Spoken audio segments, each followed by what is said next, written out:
رب العالمين والصلاة والسلام على إمام الأنبياء والمرسلين وعلى عباد الله الصالحين وسلم تسليما كثيرا كثيرا. أما بعد فأعوذ بالله من الشيطان الرجيم. بسم الله الرحمن الرحيم. لقد كان لكم في رسول الله أسوة حسنة. صدق الله العظيم. قال الله تبارك وتعالى في القرآن المجيد والفرقان الحميد مقررا وأمرا إن الله وملائكته يصلون على النبي يا أيها الذين آمنوا صلوا عليه وسلموا تسلیما.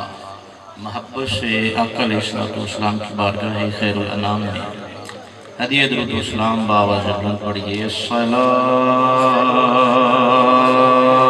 والسلام علیک یا سیدی یا رسول اللہ وعلی آلک وصحابک یا سیدی یا نبی اللہ.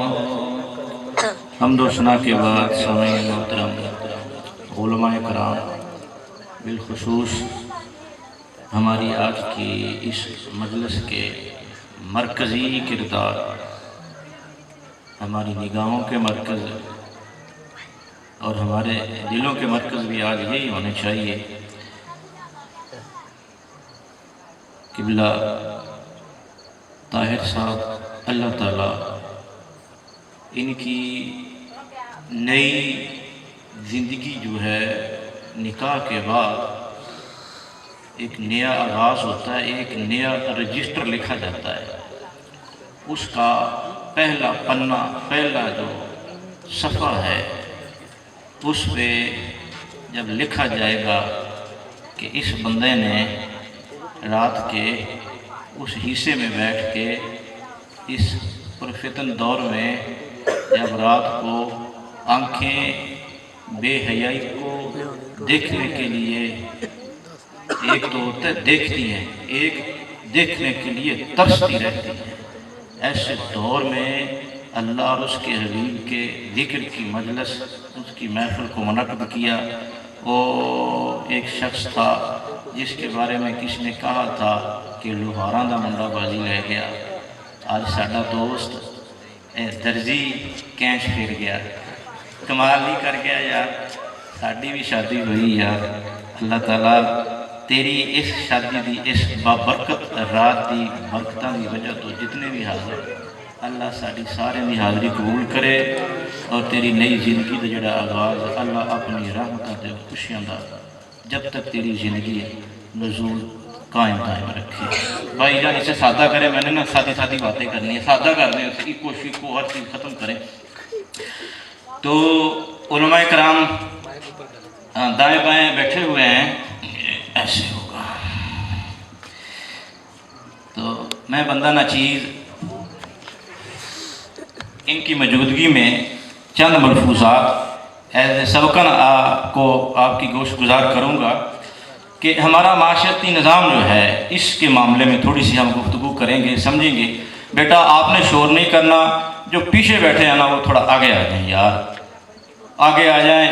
یقین جانے اگر رقص کی محفل ہوتی نا تو پاؤں کا جوتا بھی بیچ کے ہم نے فرنٹ پہ جا کے بیٹھنا تھا. یہ تو اللہ اور اس کے رسول کے ذکر کی محفل ہے. یہاں تو آگے آپ کو چاہیے کہ اسٹیج کے ساتھ آگے آپ جھگڑیں آپس میں، مجھے آگے آنا چاہیے، مجھے آگے آنا چاہیے. تو ہم چاند ہیں تو یاد رکھیں، پریشان نہیں ہونا. یہ چاند ہی رہے ہیں، کربلا کے میدان میں چاند ہی تھے، وہ چاند ہی تھے، آگے ہزاروں کے لشکر تھے. تو آج ہمارا معاشرتی نظام ایسا پس گیا ہے کہ شیطان ان کو اتنا ورگلا کے لے گیا ہے کہ وہ جتھے بن گئے ہیں اور ادھر چاند رہ گئے ہیں. اللہ تعالیٰ ان چاند کی برکت سے ہمارے بھی اللہ تعالیٰ انشاءاللہ جتھے بنائے گا. اللہ نے فرمایا لَقَدْ كَانَ لَكُمْ فِي رَسُولِ اللَّهِ أُسْوَةٌ حَسَنَةٌ، تمہارے لیے رسول اللہ کی زندگی بہترین نمونہ ہے. اس کے بعد روئے زمین پر کوئی انسان ایسا نہیں ہے جس کی زندگی کو ماڈل بنایا جا سکے، نمونہ بنایا جا سکے. تو عزیزان من، بات یہ ہے کہ آج کی ہماری جو مجلس بالخصوص نکاح کے حوالہ سے ہے، تو مجھے امام بخاری کی ایک روایت یاد آ رہی ہے۔ آپ نے فرمایا، عبداللہ بن مسعود رضی اللہ تعالیٰ عنہ اس کے راوی ہیں، کہ میرے کریم آقا علیہ السلام فرماتے ہیں کہ اے نوجوانوں کے گروہ، اگر تم میں طاقت ہے تو تم نکاح کرو۔ یہ نکاح کیا کرتا ہے؟ نکاح تمہاری نگاہ کو نیچے کرتا ہے اور تمہاری شرمگاہ کی حفاظت کرتا ہے۔ پھر فرمایا کہ اگر طاقت نہیں ہے نا تو روزے رکھا کرو۔ روزہ رکھنے سے یہ جو ہماری نگاہیں بھٹکتی ہیں، اللہ تعالیٰ ان کو پردے میں لے آتا ہے۔ وہ شہوتی خیالات جو ہیں، جنسی تسکین پہنچانے کے لیے ہمارے دین کا سیٹ اپ جو خراب ہو جاتا ہے، وہ سارا روزے کی برکت سے اللہ تعالیٰ اسے ٹھنڈا کر دیتا ہے۔ تو یہ امام بخاری کی روایت ہے۔ تو اللہ تعالیٰ نے اس کے لیے ایک بڑا ہی آسان سا رستہ ہمیں دیا ہے، جس کو ہم نے مشکل کر دیا ہے۔ یہ بڑا آسان ہے۔ فرمایا نکاح من سنتی فمن راغب عن سنتی فلیس منی، او کما قال، کہ نکاح تو میری یہ سنت ہے۔ تو نبی کی سنت پہ عمل کرنا ہم نے اتنا مشکل کر دیا، اتنا مشکل کر دیا۔ قرض ہم لیتے ہیں برادریوں میں، ہم کو نہیں دیتا تو ہم پھر ہمسائے نہیں چھوڑتے، دوستوں کو نہیں چھوڑتے، قرض لیتے ہیں، بینکوں کے دروازے کھٹکھٹائے جاتے ہیں، وہاں سے بھی جواب مل جاتا ہے، قبلہ اسی گاؤں میں ہو رہا ہے، اسی گاؤں میں۔ ابھی چند دن پہلے اتنے پریشان ہیں وہ، اتنے پریشان۔ میں نے کہا یار کیوں نہ تم نبی کی سنت پہ عمل کرتے ہوئے اگر یہ کر لیتے، یقین جانے دل کو بھی خوشی ہونی تھی، تو میرے محبوب کو ادھر مدینہ منورہ میں بڑی خوشی ہونی تھی کہ میرا امتی میری سنت پہ عمل کر رہا ہے۔ تو چاہے جائے کہ ہمارا معاشرتی نظام ہمیں اس طرف لے کر جا رہا ہے، لیکن ایسے نظام میں یہ انتظام ہونا یہ بہت ہی باعث برکت کی علامت ہے۔ تو یہ کوشش کی، میں تو کہتا ہوں کہ یہ کوشش نہیں، ہونا ہی ایسے ہی چاہیے۔ دیکھیں نکاح جو ہے یہ نبی کی سنت ہے، اور نبی کی سنت پہ عمل کرنا عبادت کے زمرے میں آتا ہے، یہ عبادت کے زمرے میں آتا ہے۔ آپ نبی جیسا لباس پہنیں گے عبادت کے زمرے میں آئے گا، نبی جیسی چال چلیں گے عبادت کے زمرے میں آئے گا، نبی جیسی آنکھ اٹھائیں گے تو یہ عبادت کے زمرے میں آتا ہے، نبی جیسا قیام کریں گے عبادت کے زمرے، یہ سارے کا سارا عبادت میں آتا ہے۔ تو کیوں نہ ہم اس نکاح کو، جس کو ہم نے اپنے معاشرے کے پاؤں کے نیچے ایسے مسل کے رکھ دیا ہے، تو ہم آج سے جتنے موجود ہیں کم از کم آپ اپنی فیملی میں اپنے بھائی سے، اپنے دوست سے شروعات کریں، اپنے جسم سے آپ اس کی ابتدا کریں، انشاءاللہ اللہ تعالیٰ برکت عطا فرمائے گا۔ امام بخاری کی ایک اور روایت میرے ذہن میں آ رہی ہے، اس کو امام مسلم نے بھی روایت متفق علیہ حدیث پاک ہے۔ جناب ابو ہریرہ رضی اللہ تعالیٰ عنہ فرماتے ہیں، کریم آقا علیہ السلام نے فرمایا کہ عموماً نکاح جو ہے وہ 4 وجوہات پر کیا جاتا ہے۔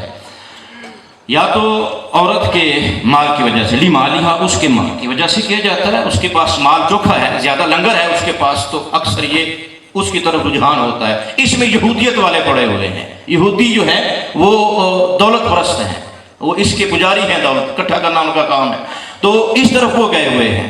تو دوسرا یہ ہے کہ اس کا حسب کو دیکھنا ہے، حسب نسب کیا ہے۔ تو آج ہمارا معاشرتی نظام یہی ہے، اور بھائی دیکھنا یہ ہے کہ حسب نسب کیسا ہے لڑکے والوں کا، یہ نہیں دیکھنا کہ دوسرا نظام کیسا، اس کا خاندان کیسا ہے، اس کا پیچھے بیک گراؤنڈ کیسا ہے، برادری کیسا، اس کا وٹ وڈیروں وہ تعلق کیسا ہے، یہ ہے اس کا حسب نسب ہو گیا۔ اس کے بعد آتا ہے لحسنہا، اس کے حسن، یہ ہے عیسائی، اس کے شدائی، یہ حسن پرست ہیں۔ تو فرمایا کہ تیسری وجہ لحسنہا، اس کے حسن کی وجہ سے نکاح کرنا ہے۔ فرمایا کہ چوتھی وجہ جو ہے لدینہا، اور اے میرے امتیوں تم اس کے دین کی وجہ سے اسے طلب کرو، یہ ہمارے لیے حکم ہے۔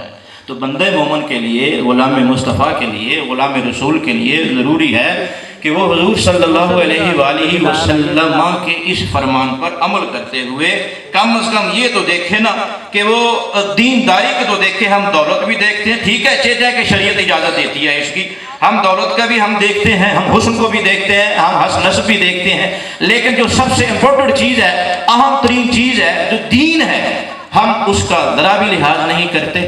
تو نکاح تو بڑا سادہ ہے، یہ تو بڑا ہی سادہ، یہ ایک سیریمنی ہم نے بنا دی ہے، یہ تو ایک پاکیزہ عبادت کا نام ہے۔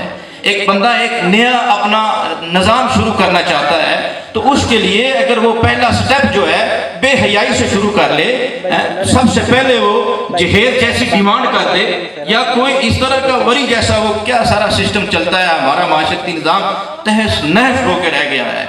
تو اس کی ڈیمانڈ ہوتی ہے 5 لاکھ سے ہوتی ہے، 10 لاکھ سے ہوتی ہے، 20 سے ہوتی ہے۔ اچھا اس کی سب سے پہلی ایک رسم ہے ہمارے اندر کہ جب منگنی ہوتی ہے تو میری جب منگنی ہوگی، وہی تو ہے میری بھی منگنی، تو اس میں ہوتا یہ ہے کہ ایک سونے کی انگوٹھی بنائی جاتی ہے، اور یہ ہم نے فرض عین بنا دیا۔ میرے بزرگ بیٹھے ہوئے ہیں، جو ہو گیا سو ہو گیا، ہم سے جو غلطیاں ہو گئی وہ ہو گئی، لیکن انشاءاللہ اللہ تعالیٰ مہربانی فرمائے گا، ہماری غلطیوں کو اللہ معاف فرمائے گا، معافی کا تو در کھلا ہوا ہے۔ وہ سونے کی انگوٹھی کا انتخاب کیا جاتا ہے مرد کے لیے، جب یہ تو حرام ہے سونا بندے کے لیے، وہ نہیں پہن سکتا، جو مرضی کر لے سونا نہیں پہن سکتا۔ 7.5 ماہ سے غالباً اتنی ہے، جیسے کم تھوڑی سی یہ چاندی کی انگوٹھی ہونی چاہیے۔ اگر اتنا ہی حسن آپ کو اچھا لگتا ہے، اچھا نگینہ لے لیں، خوبصورت لے لیں، زمرد لے لیں، وہ نیلم نکلا ہے، کوئی آپ عقیق لے لیں، یاقوت لے لیں، مجھے تو نام نہیں آتے ان کے، وہ لے کر پہن لیں، وہ یا اپنے ڈیمانڈ کریں اپنے سسرال والوں کو کہ ہمیں وہ پہنا ہے، یہ جائے کہ ہم اچھا مجبور ہو کے کہتے ہیں یہ مجبوری ہے پہننا پڑتا ہے، تو ادھر کہتے ہیں غلام رسول میں موت بھی قبول ہے، ادھر کہتے ہیں کہ مجبوری میں یار یہ موت سے زیادہ تو بڑھ کے نہیں ہے نا مجبوری۔ اچھا مجبوری نہیں ہے، یہ برادری میں نہ کٹ جائے گا، خاندان والوں میں عزت نہیں رہے گی اگر ہم نہیں پہنیں گے، کمال نہیں ہو گیا، اور جس کی بارگاہ میں جا کے پیش ہوگے تو اس کی بارگاہ میں جا کے جواب کیا دو گے؟ اگر چہرہ پھیر لیا نا، چہرہ میرے کریم اکرم نے فرمایا ویل، اما عائشہ صدیقہ سے آپ فرمائے ویل ویل، ہلاکت ہے اس شخص کے لیے، ہلاکت ہے اس شخص کے لیے، ہلاکت ہے اس شخص کے لیے کہ قیامت کے دن جس کو میں محمد کے مکھڑے کو تکنے سے روک دیا جائے گا، چہرے کو دیکھنے سے روک دیا جائے گا، ہلاکت اور بربادی ہے اس شخص کے لیے۔ تو ہم نے اس رسم کو ختم کرنا ہے، یہ ضروری فرض عین نہیں ہے، یہ کسی کھاتے میں نہیں ہے۔ اچھا اگر نہیں ہٹتا لڑائیاں بڑھ جاتی ہیں، میں نے دیکھا ہے قتل و غارت بھی ہوتی ہے، اگر یہ معاملہ آ جاتا ہے وہ لے لیں یار، لے کے رکھ دیں، اچھا جب رکھ لی نا، نکاح ہو گیا، ایجاب قبول ہو گیا،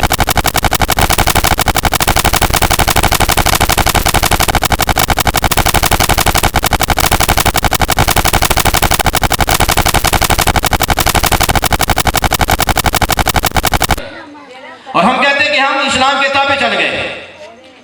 قرآن کہتا ہے، مجھے سورۃ طٰہٰ کی 120 نمبر آیت کریمہ یاد آ رہی ہے، وَمَنْ أَعْرَضَ عَنْ ذِكْرِي فَإِنَّ لَهُ مَعِيشَةً ضَنْكًا، اللہ فرماتا ہے جس نے میرے ذکر سے منہ پھیر لیا، مالک تیرا ذکر ہے کیا؟ اللہ فرماتا ہے اِنَّا نَحْنُ نَزَّلْنَا الذِّكْرَ، یہ ہم نے ذکر نازل کیا، مالک تیرے ذکر سے ملتا کیا ہے؟ اللہ فرماتا ہے وَنُنَزِّلُ مِنَ الْقُرْآنِ مَا هُوَ شِفَاءٌ وَرَحْمَةٌ لِّلْمُؤْمِنِينَ، دنیا جہاں کی شفا جو ہے اس قرآن میں رکھ دی گئی ہے، اس ذکر میں رکھ دی گئی ہے۔ مالک جو ذکر کو چھوڑ دے وہ کدھر جائے؟ ڈاکٹروں سے شفا مل جائے گی؟ اللہ فرماتا ہے نہیں ملے گی۔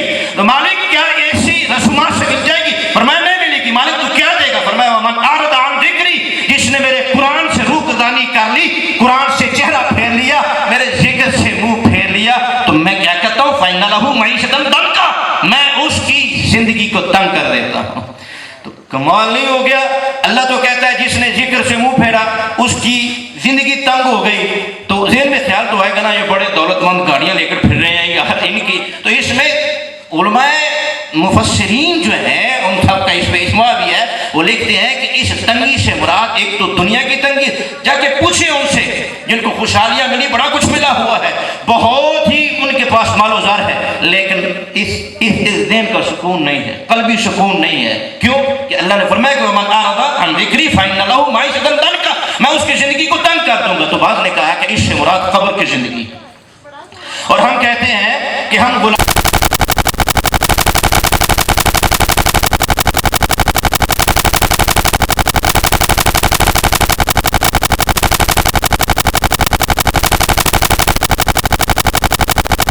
کیا کریں، کدھر جائیں؟ شرم آتی ہے جب ہم دیکھتے ہیں کہ ہماری نوجوان نسل جو ہے، ہمارے بچے ہمارا کہنا نہیں مانتے، ہم کدھر جائیں؟ تو پھر آپ کہنے پہ آئے گئے ہیں تو چند لمحے 2 گھنٹوں کے لیے کبھی کبھی محفل بھی کرواتے ہیں، تو اس کے بعد پھر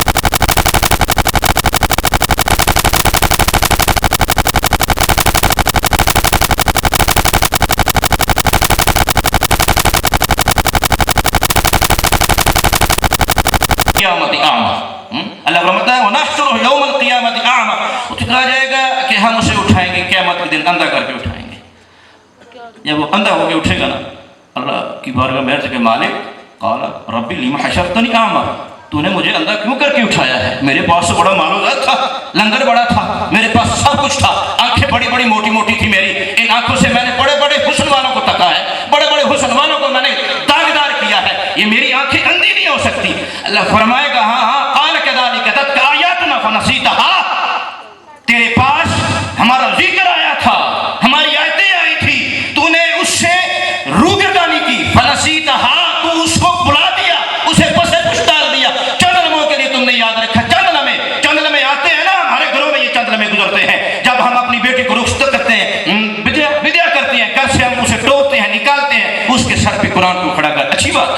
کو رکھنا چاہیے. وہ قرآن جاتا ہے گھر میں تاک دان میں پڑا رہتا ہے. اللہ کرے ہر گھر میں وہ قرآن کھلے اور پڑھا جائے. ہماری تو یہ دعا ہے.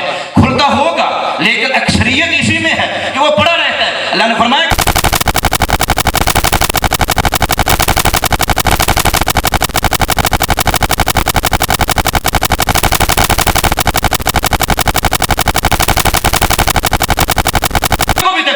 آج ہم نعرے جو لگاتے ہیں کہ مدینے سے ہو کے آیا ہوں تو میں تو پاک مجھے پاکی مل گئی ہے. ہاں کعبے پہ پہلی نظر میرے تو اللہ تعالیٰ پاک کر دیتا ہے پاک. لیکن جب تک ادھر سے دیکھا نہیں ہے, جب ہم حج پہ جاتے ہیں عمرے پہ جاتے ہیں بڑے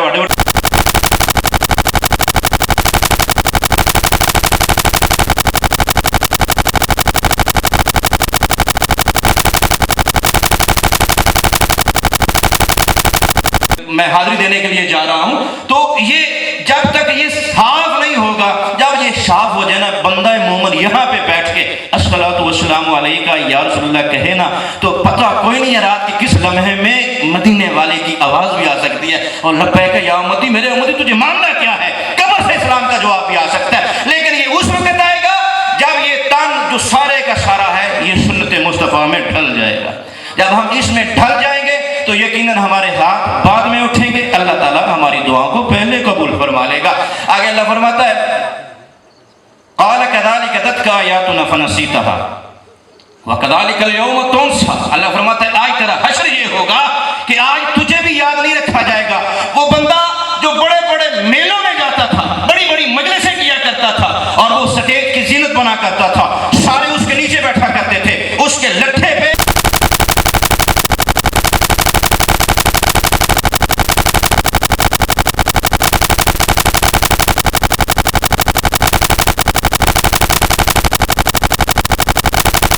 والا یہاں پہ نہیں ہوگا. آج ہم بھی تجھے بلا رہے ہیں, تجھے ایسا ہم بلائیں گے, تجھے ایسا کرتے کہ جیسے خزاں رسیدہ پتا زمین پہ گر جاتا اور کوڑے دان میں اسے پھینک کے جلا کے راکھ کر دیا جاتا ہے. گویا کہ تیرا حال یہ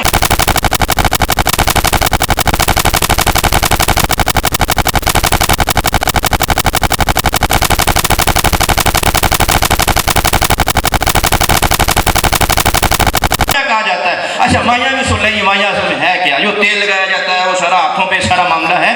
وہ اصل میں ہمارے بزرگ فرماتے ہیں وہ مائیاں ساڑی پنجابی کا لفظ ہے یہ مائیاں وڈیریاں عورتاں جڑیاں عمر رسیدہ عورتاں وہ کٹھیاں ہوندیاں سی.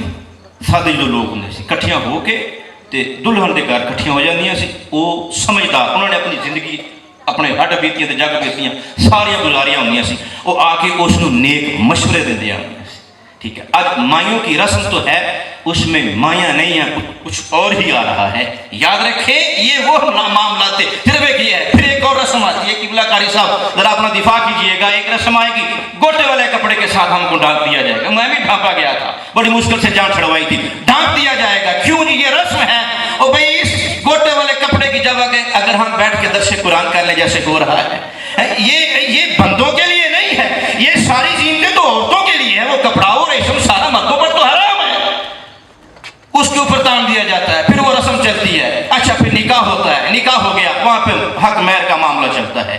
اچھا حق مہر کے معاملے میں معاملہ یہ ہے, یہ مسئلہ سمجھ میں علامہ صاحب آپ کے پاس بیٹھے ہوئے ہیں, ہم سارے عالم دین بیٹھے ہوئے ہیں, تو بندہ نہ چیز آپ کی سماعتوں کی نظر کرنا چاہتا ہوں کہ کوئی حق مہر کا معاملہ یہ ہے کہ اس وقت ہم کہتے ہیں کہ او بھائی جو شرعی طور پر ہے 32 روپئے 10 آنے, یہ بڑا یاد ہے 32 روپئے 10 آنے, یہ نہیں بھولیا. رات جڑے کھیکن کیتے وہ تے جڑا وہ آن لگیا رستے تے بچے تے تباہی حال